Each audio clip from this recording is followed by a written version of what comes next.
Hi and welcome everyone. May is a busy month and it's actually Mental Health Month. And technology is all on our minds given the necessary uptick in tech uses for remote learning during the pandemic. Many parents, including myself, are worried about what this means going forward and how we can best support young people's mental health, and also as we continue to work towards safe and healthy online spaces. The Center for Parent and Teen Communication wanted to have this conversation, given this mission to raise kids who are tuned into relationships and the bigger world around them. Today, we're delighted to welcome Michael Robb of Common Sense Media and pediatrician Hina Talib. Michael and Hina, do you want to share a little bit about yourselves for our audience? Sure. I'm Hina Talib. I'm an adolescent medicine physician in a children's hospital in New York, and I have been doing a lot of work taking care of our youth through this past year, and I've seen a lot of things and have supported a lot of families through it. And I think that this is such an important topic, both mental health and then the combination of mental health and media. So I'm delighted to be here and share with you guys. Thank you for joining us. And my name is Michael Robb. I am the Senior Director of Research at Common Sense. My background is really actually in developmental psychology, but I've always had an interest in how kids and teens learn from media and technology and how they integrate media and technology into their lives. So I've done a lot of research in this area. And lately I've been doing a lot of research around the relationships between tech use and mental health. So I'm delighted to be here today. Well, thank you both for taking time to join us today. My name is Leticia Barr. I blog at Tech Savvy Mama. I also joke that I like to spend a lot of time with teens as a mom of two high schoolers. I have a high school junior and a high school freshman. It's AP week over here, so things are a little stressful, but we're going to get through it. And then I also teach middle school computer science. So the things that we're talking about today, very near and dear to my heart, both as a parent and as a teacher. So I'm so glad that there are so many of you joining us today. I welcome you to use the chat and question and answer to ask questions of our panelists and also the Center for Parent and Teen Communication team. The CPTC team will share relevant links during the conversation and also will follow up this webinar with a resource PDF and other assets later this week. So you have everything in one place and you can share this information with your audience. You're also welcome to share on social media live during this conversation and after. So I think with that, we're going to go ahead and kick things off. My first question is for Michael. So Common Sense Media is my go-to as a parent and certainly now as a teacher, but you recently came out with some research and your recent report, there's so much understandable worry about the uptick in screen time during the pandemic. And of course, the emotional impact of social isolation. I've seen it as a parent. I've talked to my own students about this, but can you share what you found in regards to young people using technology to take control of their mental health? Yeah, thanks for that great question. We did a major study recently. It's called Coping with COVID-19, How Young People Use Digital Media to Manage Their Mental Health. And it's a nationally representative survey of over 1,500 14 to 22-year-olds in the US. So in that study, what we found was that there was a pretty dramatic uptick in the percentage of young people who were reporting symptoms of moderate to severe depression. But in addition to finding that uptick, we also found that almost half of those that we surveyed said that using social media made them feel better when they're depressed, stressed, or anxious. So 43% in this survey. 2 years ago when we did the same survey, only 27% said that. So there was a pretty big uptick in the percent of kids who said that social media was actually helpful for them. In addition, during this last year when a lot of us were feeling really significant stress, we found that the vast majority of youth were saying that social media has been either very or somewhat important during the pandemic in being able to stay connected to friends and family, and feel less alone. We also found that lots of people are using social media for health-related purposes. Almost 3/4 of them in the survey said they were using mobile apps related to health. So like using apps for getting help with sleep or meditation or stress reduction.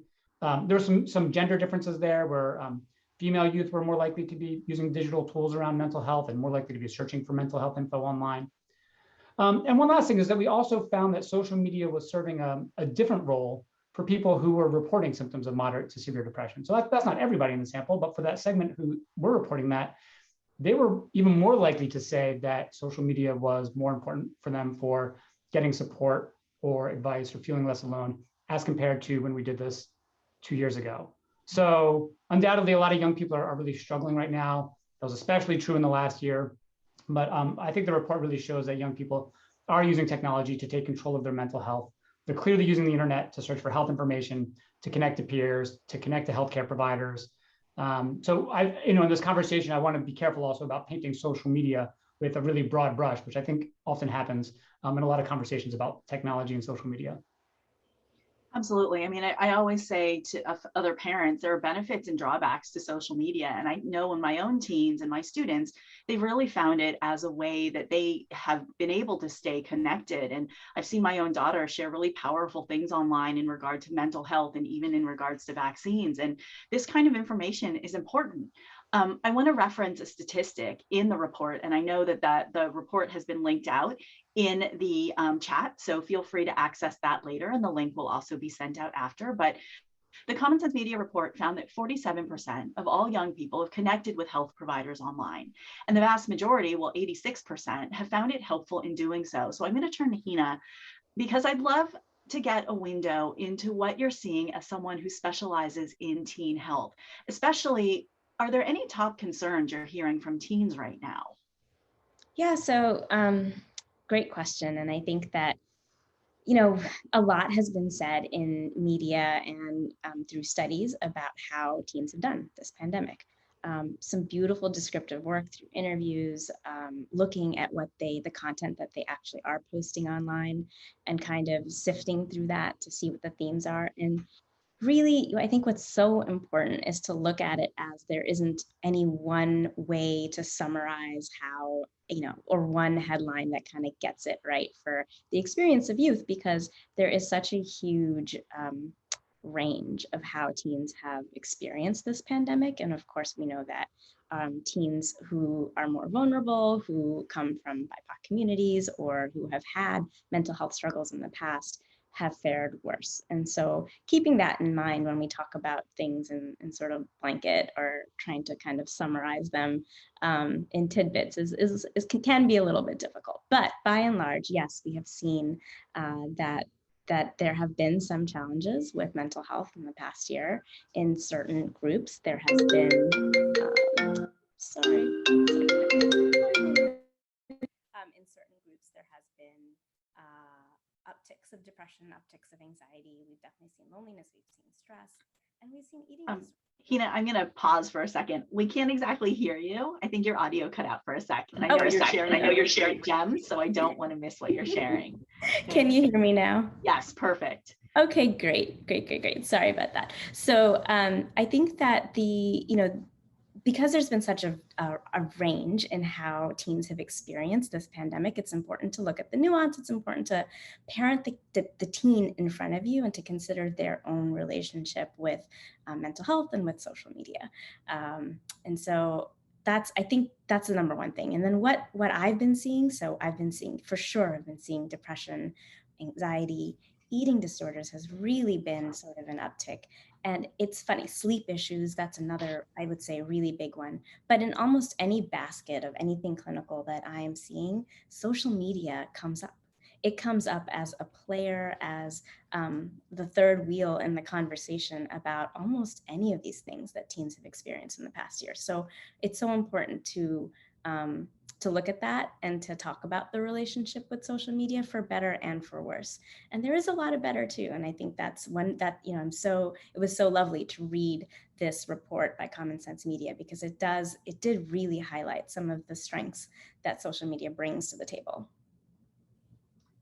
Thank you. I mean, I love what you said about parent the teen in front of you. And I actually just wrote that down so I didn't forget it. And parenting the teen in front of you is so very important. I know in my own house, my own two kids are very different from each other. And I always try to do that, but I never thought about it. I never had the words to describe that. And certainly the way I parent differs from my neighbors and et cetera, because our kids are all very different. So I think that's a really great nugget of wisdom, to parent the teen in front of you. And I also want to go back to what you were saying about social media. You know, social media has its positives, it has its negatives.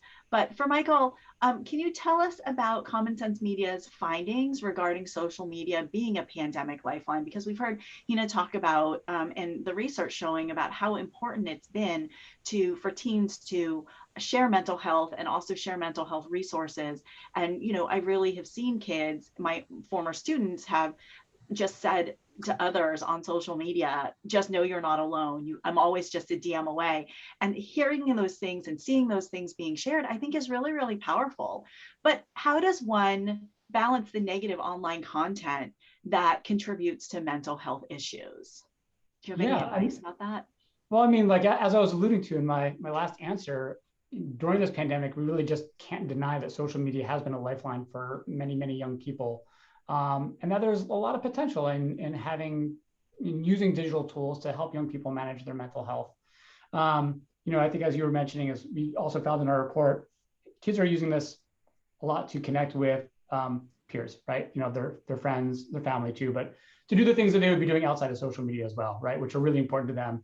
And in the absence of being able to do a lot of those things in person, you know, having that available to them really fulfilled a developmental need, I think, for a lot of kids.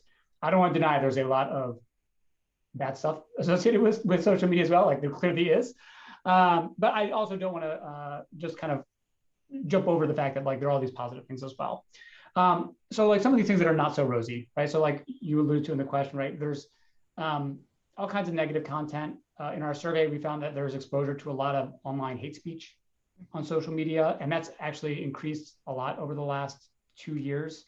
So right now, about 1 in 4 teens and young people say that they are often encountering body shaming or racist or sexist or homophobic content online. Many more say they're at least sometimes encountering that stuff. And if you're in a targeted group, you're even more likely to be exposed. So if you're an LGBTQ youth, you're more likely to be exposed to homophobic content. If you're a Black youth, you're more likely to be exposed to racist content. So, you know, as we've been saying, it's a mix, right? It's not all bad, it's not all good. But kids are really going to need to learn how the skills to be able to navigate and handle the bad stuff and the online hate speech. And if we want to take advantage of social media as a more positive space, or you know, we call it a digital safety net, then we need to be able to ensure that these online spaces they're safe and that they're healthy. And I don't want people to think that responsibility to making sure that those spaces are safe and healthy relies entirely on young people or on parents. It does not. Like clearly the platforms themselves share some responsibility here. So, you know, platforms like Facebook and Twitter and Instagram really do need to do more to be able to be proactive in removing hate speech and misinformation. Common Sense, where I work, is a co-founder of the Stop Hate for Profit movement, which pressured many businesses and celebrities to stop buying advertising until Facebook made moves to remove that kind of content. Another thing that needs to happen is that kids and young adults really need to be front and center when they develop new tools or mental health apps or in online spaces that are for them. So few digital tools that are meant for mental health ever incorporate adolescents into the design process or get their feedback. Very few evaluate their tools with respect to how it might be affecting adolescents or young people. That's a really, really big blind spot. And other things that we can do, like I think we really need a lot more research on this, right? We have just a couple of years of okay research on the impact of social media on kids and teens. So much of it is correlational. So we can only tell that like, you know, one thing is related to another, but we can't tell what's causing what a lot of the time. And so something like the Federal Camera Act, which was recently reintroduced in Congress, would establish a more longitudinal research program on the impact of media and technology and what effects they have on child and adolescent health and development. I think that point is really important because social media has only been around for so long, and here we're seeing generations of kids now, and we're only truly beginning to understand a little bit of this impact. And I feel like it's only the tip of the iceberg, but so many times parents blame themselves or they blame the kids. But really, it's more than that. It's not just an issue with the kids wanting to use the platforms. I think you brought up a really great point that it's the platforms themselves and taking into account the development of kids, because kids are going to be on these platforms whether they're supposed to be or not. I know that, from my own kids, and then also seeing that in my students. And there is that benefit, but there's also that drawback. But it's holding these companies accountable for the things that they're developing and making sure that we create these safe online spaces. So, Michael, I know Common Sense Media has some really great online resources for families. Are there some resources that you can just give a shout out really quickly that maybe we can link to later that would be helpful for parents in finding this balance between the good and the bad when it comes to social media? And Hina, feel free to jump in as well. So on the Common Sense website, off of our research page, you can find links to lots of resources. I'm sure they'll be linked to in the chat here as well. In terms of like evaluating or finding something good online to support mental health, there's a website called CyberGuide, which is PSYBERGUIDE, CyberGuide, which does do some evaluations, and they use psychologists to do, their own reviews of what they think might be good for kids. But a lot of that is still really evaluating like what goes into products and not necessarily how effective they are. We can make a lot of guesses about what might be good, what good ingredients there are, but we don't always know how effective they are once they're actually used. But CyberGuide just tries to do a pretty good job, I think, of distilling what is research supported and what's not research supported, what might be okay for adolescents and what might not be. And then other, things that are helpful in the moment, things like crisis text line can be useful if kids are really struggling or having an immediate crisis. For example, if they are suicidal or expressing suicidal thoughts, that can be a good resource for kids, and they do things through texting and through the website, in addition to having the phone number. So they're great places, and we'll link to some of these things in the chat. Fantastic. I appreciate that. And Hina, I saw that you shared healthychildren.org. Do you want to just give a quick summary to those in attendance about what that is in case attendees aren't familiar with it? Absolutely. So full disclosure, I'm also a spokesperson for the American Academy of Pediatrics. So I wanted to shout out their media use plan that kind of walks families through making some of these decisions. And so, but I will say that Common Sense Media is definitely a huge go-to for us because it's so all-encompassing. It's not just a resource for the skills and how to develop these relationships around the conversations around having a family plan, which is so important, but also gives you some advice and some ratings on the actual content that's out there. And that sort of leaning into kind of, for example, I might have a parent say the video gaming, like I just can't handle how many hours or how hard it is to pull away when I need them to pull away for this, that, or the other. And I'll often say, well, have you ever played it with them? Or do you know what they're playing? And so it takes a bit of extra work to dig into what are these games, what are their functionalities, who can they connect to? And so resources that are out there that have already dug in a little bit for you and give you a little bit of a heads up on what some of these platforms and then what some of the popular media are can be so helpful for parents, and it can be a nice kind of starting off point so they don't feel like they're jumping in blind. Definitely. I'm a big fan of Common Sense Media as like a parent's guide to TikTok or a parent's guide to Minecraft. Those are such rich resources for parents who are really on the fence about their kids playing these games or using the social media apps. I've always loved Common Sense Media, but I think that, you've really done a great job in educating parents, because that's been my platform all along, to understand what your kids are doing and to have them show you. Kids always love when they get to be the experts. And certainly when it comes to video games or the hot new apps, like if I just say to my teens, like, show me what you're doing, they will, jump right in. Like my daughter, who's 17, like her downtime is playing Minecraft, and it's amazing the things that she's created, but I love seeing what she's doing. And if she can share that with me, that's another conversation. That's another piece of a conversation we can have that, is about screens and is about healthy behaviors and the good and the bad and whatnot. So I look for all those conversation starters whenever possible. So I appreciate that Common Sense Media provides those. And so huge fan. If I could just add on to that. First of all, I didn't tell anybody to say any of that. That was super nice. Thank you. Building off of what you just said, when you get to the end of a day and you ask a teenager, how was your day? What did you do? And you face that brick wall of, no communication, no real answer or one word answer, that can be really frustrating for a parent. But like you just said, kids love to talk about media. They love to talk about technology. So like that is an opening that should be taken advantage of.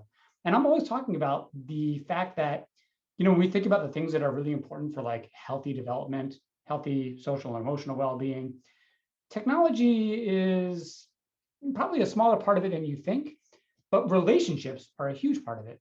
And the extent to which you can embed your like kids' media and technology use or social media use within your relationship, through conversation, open conversation, like that's all going to be for the benefit of your relationship. That's going to be good for the kids in the long run. So I think that's just really important to build off of what you just said. Indeed, relationship building is so important. You need to be able to talk about the good stuff so that when the bad stuff comes up later on, it's a little bit easier and you've built that relationship. You've had those conversations, and those harder conversations just become even easier. So thank you for reiterating that point. I really appreciate that. I also appreciate that Hina has shared a couple more resources for us. We Start Now, Digital Wellness Lab. There's also a link in the chat to get teens talking, because these conversations are really key. We know that our kids come home, regardless of what age, you ask them, how is their day? And they're like, okay, but it's more than that. So the more you can get them talking, the better. So check out that link that Chris Ann just shared to get teens talking. All right, so I'm going to turn to Hina now, because I think a big question that parents have is what's next. So you have so much wonderful, actionable content on your Instagram feed. I'm honestly loving it since I just recently followed you since we've been introduced. But your Instagram feed for teens, you recently shared a graphic about 8 things to say to kids needing hope. And I feel that that's really, really relevant right now. Our kids have gone through this roller coaster of a year. There have been times where I know my students have felt really hopeless because I'll just flat out ask them and they come back to me with these things that just really like stab at my heart. But what do you think are 1 to 2 of the most important messages we can provide our teens with right now? Oh, I think, hope for me is sort of one of these common pathways to any obstacle that teens have faced in the last year, whether it's stress, loneliness, or anxiety or depression, struggles with media or whatnot. If what I can distill it down to sometimes, a couple of things: communication, hope, and flexibility are sort of the top ones. But you're asking about hope, and I think that's so important. And so 1 or 2 things, looking forward where we are now in the pandemic, especially as so many communities are opening up, and specifically for adolescents who have recently become eligible and so maybe participating in more in-person activities to balance out their diet of social media versus in-person.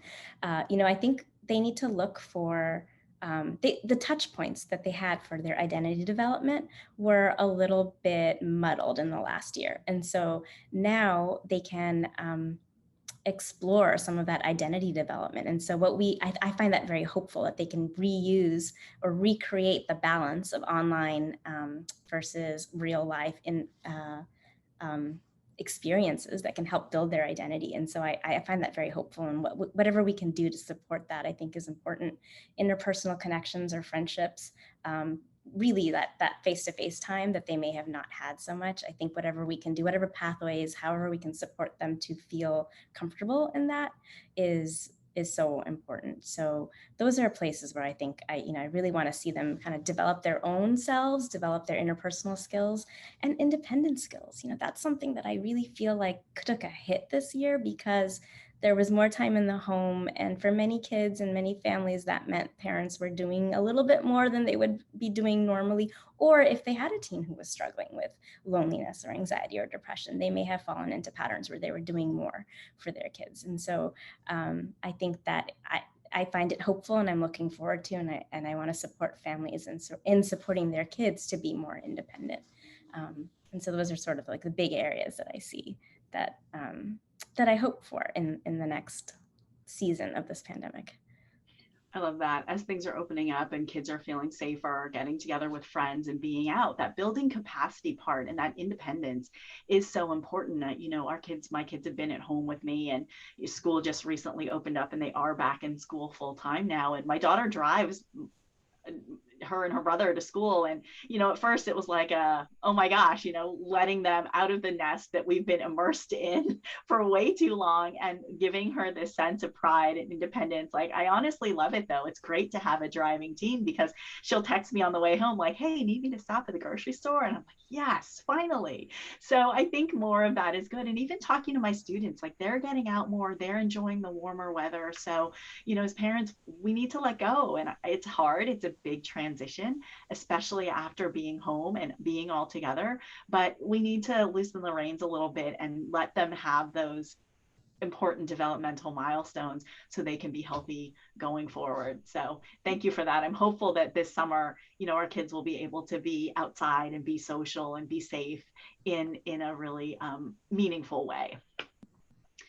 All right, so my next question is actually for both of you. So, and it goes along with navigating that post-pandemic world that we've been touching on and supporting our teams. So what top piece of advice would you communicate with parents about how to connect and cope? Like, I've gone through this both as, you know, a teacher returning to the classroom, like connecting with my students and coping with that back to work scenario, but then also, you know, as a parent sending my kids back to school and what that looks like in terms of their safety and independence and whatnot. But what other advice do you have for parents about these next steps in terms of, you know, an opening up pandemic world? Michael, do you want to go first? Yeah. Sure. Well, I mean, I'll talk a little bit about this with regards to how we think about this in terms of like technology, you know, how we communicate with parents about how to connect and cope like online. So you want to talk to your kids about what are the spaces and places that they feel supported online. You know, what looks like wasting time for you may be really valuable to your kids in terms of them being like, that's a place where I feel safe and accepted and with people who think like me or enjoy the same things as I do. So kids who feel safe and supported and accepted and understood are better able to make it through difficult times. And these are difficult times. So you can ask them what they like about particular platforms or sites so you can have a little more empathy for what they're doing. And try to find out what it is about the communities that they're on that gives them a sense of belonging.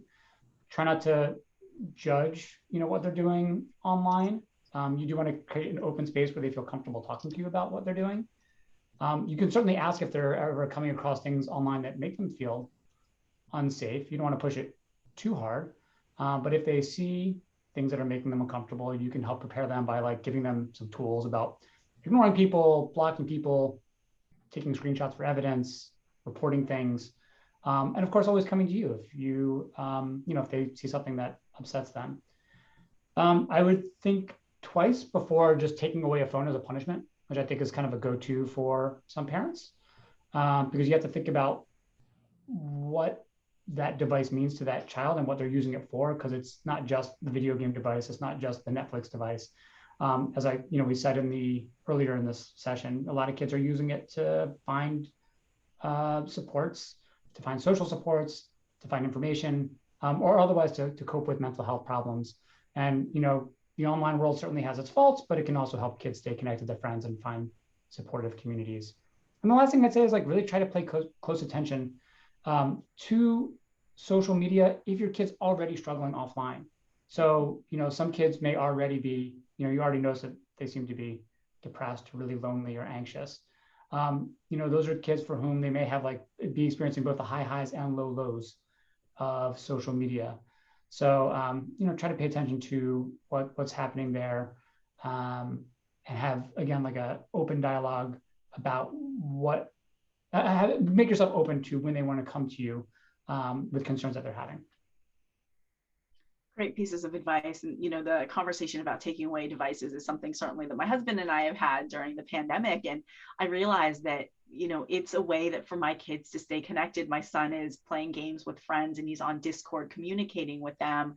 Yeah. He's texting his friends. And then my daughter too, Netflix party has been a great way that she's been able to watch movies and be social and achieve these developmental milestones, even though she hasn't been able to be in person. So that's something that we've talked a lot about during the pandemic. And we honestly haven't taken away their devices because I feel like the lessons learned from the conversations and letting them make mistakes, as hard as it can be, there's important life lessons there too. So I'm glad you brought that up. And every family is different. What works for my family, I fully acknowledge, doesn't work for other families. So, do what you need to do. That's also a really important piece of advice as well. Hina, did you have anything you wanted to add to what Michael shared? Oh, I agree with, all of that. Co-sign all of that. I think that the, we often speak about media or social media use, or at least I hear it reflected from families in a very, it can be treated in a very punitive way, a very negative way. We talk about it as, and I hear about it in media as the addiction model so much. And I don't know that that is helpful. I think that, if we switch the conversation towards, well, this is here to stay. It's actually just going to continue to evolve. And if we model ourselves and are able to communicate with our people about how to have relationships with, boundaries with, be critical of these media tools, that's how I think we can really sow the seeds at this young age so that they it's implanted. And so for their life course, they'll have this ability to interact with this tool that's not going anywhere in a way that kind of centers their own safety, mental health safety, physical safety, whatnot. The other piece is that I think that sometimes people think, some other parents think of it as safe, right? Because their kids may just be hanging out in their rooms and they're not out and about.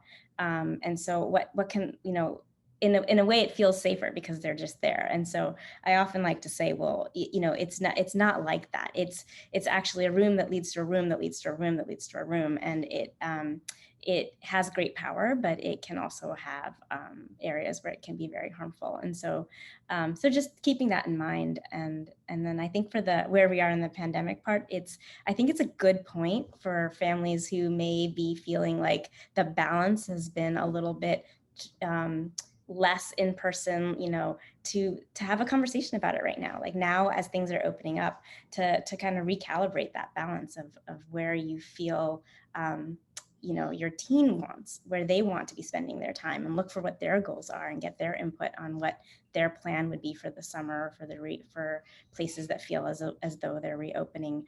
And they may have things that they want to do, and when they share that with you, that things that may not involve being online, lean into it and celebrate it and say, that sounds great. And so, I think we pay more attention to the time that we are offline and kind of share the joy in that and the human contact, and less about being punitive or taking away or criticizing the time that we're online. Right. I think for my family, one of the biggest keys in getting, not even getting them off social media because they honestly don't want to be on their phones, find the things that your kids love to do that will naturally guide them to putting their phones away or not picking them up. For us, it's anything outside. So whether it's skiing or being on the water, whatever, my kids naturally will just put their phones away or put them down, leave them somewhere, and then just go do what they need to do. So find those natural things in your family's ecosystem and just tap into that, especially as we go into summer. There are many opportunities there. So thank you for that reminder. We are going to move to some questions that I'm seeing the audience share with us. And Michael and Hina, I'd love for your advice on these things. Feel free to jump in. Let's make this just an open conversation, but I'm going to kick off the question and answer. There are two age-based questions that I think are really fabulous. The first one is,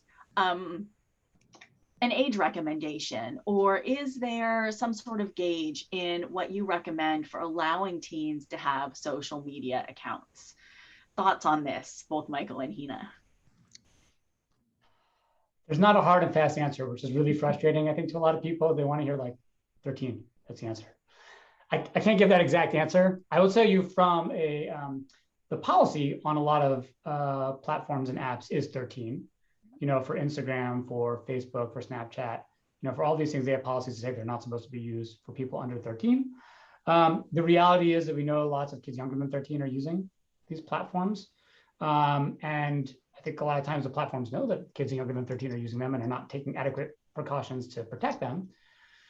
But in terms of thinking it through, like what's right for my kid, I mean, there's a couple of questions you have to ask yourself, and it's a difficult thing to weigh. So you want to be prepared for earlier entry to social media than maybe you had hoped, especially during a time, well, we're starting to come out of this, but I was saying during the pandemic, especially when people couldn't like really be social online, you know, we were advising that people should probably be ready to enter social media earlier.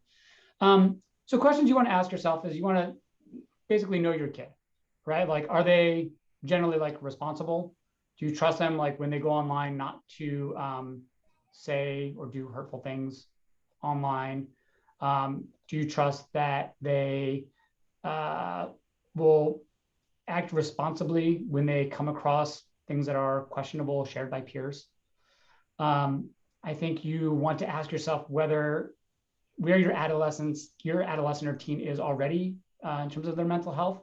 So if they're already experiencing anxiety or problems in their own peer relationships, if they're really susceptible to like their peer evaluations, you know, like they are very, very sensitive to like being compared to like others, you know, that is a kid who may experience more problems online. And that kid's gonna need a lot more scaffolding and support, and maybe a little bit more handholding as they get into social media. So you gotta know your kid a little bit as they go online. And I think one thing that you can actually do, just as you're getting into this, before you jump into all social media, is ask your kids specifically, like if there's one or two things that they want to use and why. So like you want to use Instagram or you want to use TikTok, whatever, like why do you want to do it? What are you going to do with it? And establish some rules of the road. It's easier to do this at the onset than to do it after there's a problem, but to agree on some like, you know, have some mutually agreed upon rules about like how you're going to act online. Common Sense has a lot of resources in this respect about like behaving online and being responsible online, and also how to protect your privacy online. You know, that's something I think that teens have maybe don't think so much about, but they could if they had enough scaffolding and support from parents. So yeah, long story short, the TLDR version of this, too long didn't read, version of this is that there's no one answer. You kind of got to know your kid and probably start small, right? Start with one or two social networks that you think your kid is responsible for and try to find out what it is that they want to get out of those things. I'm going to go back to what Hina said earlier in our conversation, parent the teen in front of you. And that's so true because every family is so different. I actually wrote a piece for Common Sense Media. It was about why I allowed my daughter to get a phone at the start of middle school and this was in the time there was the huge wait until 8th grade movement, but I kind of felt the beginning of middle school worked for us because it allowed us to do phone on training wheels kind of situation. And there were a lot of things that came up that we worked through together. So when it came time for high school, like everything was fine. We had been through all these things. She knew what to do. We had established these rules of the road and whatnot. And she had a good relationship with technology, but you know, what worked for us doesn't always work for everyone else. I haven't seen this researched anywhere, but I have heard anecdotally, some people say it's actually a little easier sometimes when the kids are a little younger because they're more receptive to listening to your rules. And so they actually get the boundaries and guardrails a little bit better than when they are slightly older. Again, I don't have any research to back that up. I've heard that anecdotally from. We're going to take that as anecdotal evidence. Anecdotal evidence from a researcher. I know. Data. Plural of anecdote is not data. Right. The next question we have, I think, is a really fascinating one. And it is, has there been any work done in the realm of Indigenous communities on reserve in relation to the lack of accessibility to social media, like limited internet, limited cellular networks and towers, and how that's impacted young people and families in isolated communities? Hina, have you seen any research about this? I would have to look. I can't speak specifically to research in this community. I don't know if Michael has something on the top of his. Well, I mean, I'm not sure about specific to Indigenous communities, but there's certainly some research out there around digital equity issues and having the lack of access, consistent access, both in terms of consistent internet access and consistent device access, you know, devices that don't break down, that, you know, are pretty workable, being a real limit to more disadvantaged populations or families from lower socioeconomic status homes. And that's a real problem. If you really want to consider the internet to be, to have the potential to be a digital safety net, for kids, then that lack of equity is going to be an ongoing problem, and we need many more resources to be able to address that. And in fact, that is something that we cite in one of our other reports about tweens, teens, and tech and mental health. Is that digital equity issue is actually one of the bigger problems.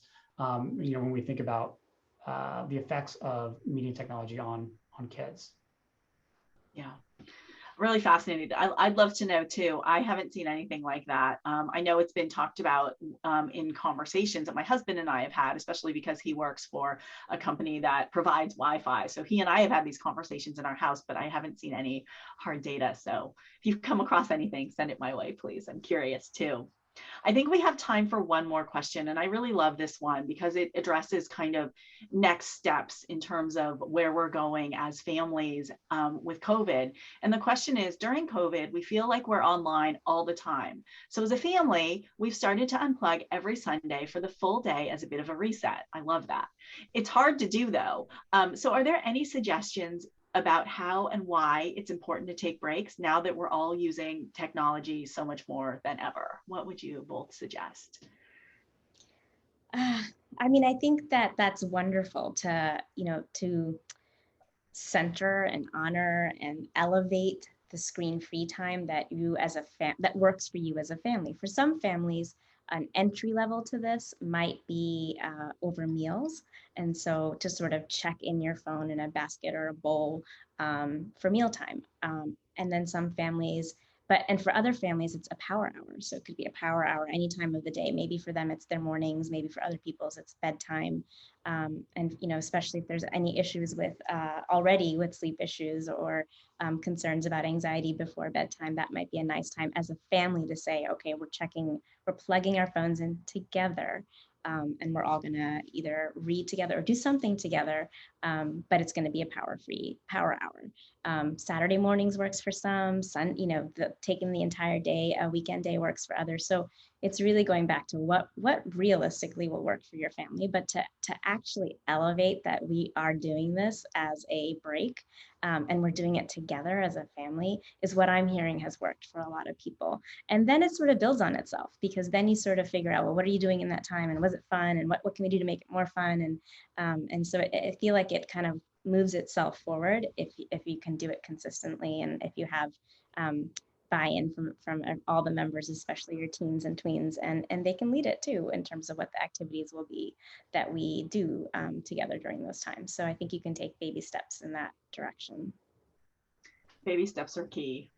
Thanks. And I think we have time for one more question. So I'm going to squeeze this one in here real quick before we need to wrap up. And our final question is, what do you think about the various apps that monitor what your kids do on social media and their phones? Do you feel that it's a privacy violation or just a safe practice? And this is a good one because this is a conversation we've also had in our house. So Michael, do you want to address this one? Yeah, this really, I think, comes down to a family value question. We don't have a blanket rule about whether parents should be monitoring their kids' online presence, their social media accounts, things like that. For some parents, it's the right choice. For some other parents, it's not. I think the thing I would definitely recommend is not to do it without their knowledge. So if you are going to install something to monitor what they're doing, make sure they know that you're doing it and why you're doing it. I tend to lean toward it's probably better to try to build up the trust and establish the relationship so that they feel comfortable talking to you when there are problems. But I understand there are certainly circumstances in which it may be warranted to monitor your kids more closely online. The thing about monitoring your kids online is that it's a little bit of a Band-Aid in the sense that you can't, the ultimate goal is to teach your kids how to behave responsibly online by themselves. And they may not always get that if a parent is always kind of swooping in to punish or to judge or to say, you're doing this, you shouldn't be doing this. That can often make kids more secretive. Mm-hmm. And that's a problem that you also don't want. So I'd say try to build the relationship and the rapport first. If you are going to use a monitoring app, make sure they know that it's happening and why it's happening.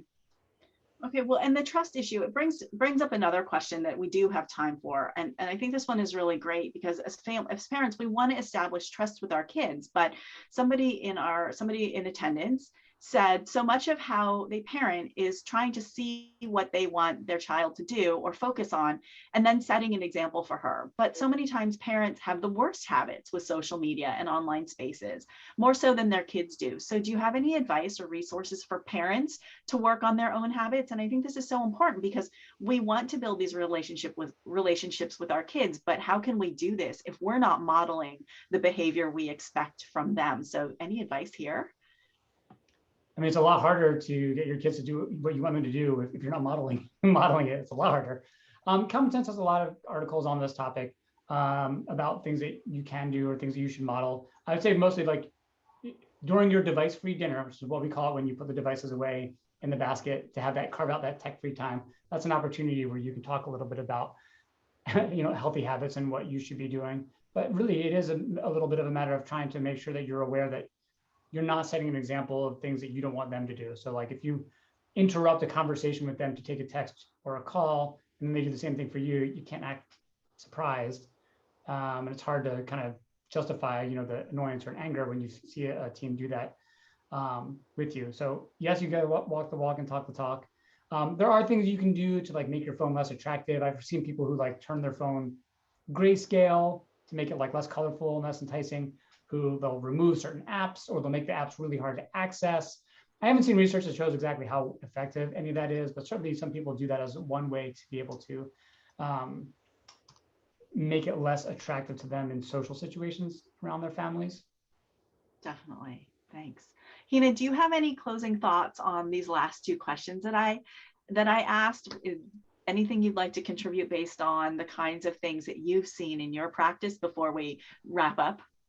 Well, I think it's a great note to end on, to keep ourselves accountable as role models and as parents, and also to acknowledge that it's hard for us too, because we've also been put online through our work and through other things, like look at us right now, in front of screens more than we were even a year ago. And so I acknowledge that it's hard for us, be the role model. And, I wanted to say about the privacy and the monitoring apps, it's so important to have that trust and to not violate that trust. So, absolutely would not use these tools without their knowledge. But also, if these tools are being used, use them to foster communication, to have conversations, to learn together, and not so much in a punitive or sort of a tracking you, and this would be used for X, Y, or Z consequence. Maybe for some situations that might be the right way, but for most situations it might be most helpful if you start it off as, why would we even think of using this? What are the dangers out there, and then how would this work, and how can we use this to help us have conversations? But yeah, I think teenagers, they're developmentally in a place, especially tweens, so our young, our 9 to 13-year-olds, our young ones, they are very justice oriented naturally. They're natural authenticity detectors. So they listen, they only listen to 1% of what you're saying, but like 99% of what you're doing, because they're watching. And so I think that, and this is hard, right? Because parents are tired, and it's been a long year, and there's so much for us to have to do to get through our days, and so many decisions to be made regarding our kids, that it's hard to add one more thing. But I think this is a big one. I think that we have good evidence to show the importance of us paying attention to social media and mental health. And so take the moment to think about it, and to see how you can incorporate some of this into your family lives, because I do think it is that important. Thank you so much to both of you. I know we're pretty much out of time, so I truly appreciate this conversation that we've had about kids and screens and mental health and social media. There's have been so many great resources shared, not only during our conversation, but also in the chat. So I know people haven't had an opportunity to visit all of those links. There will be a follow-up document sent with links to all these things that have been shared throughout our conversation. But I just really want to thank Hina and Michael for being with me today and to have this conversation. And for those of you who took time out of your day to join us, I truly appreciate it. And please feel free to sign up for the Center for Parent and Teen Communication email list for future events and opportunities like this. So thank you so much. And I hope everybody has a great rest of their day.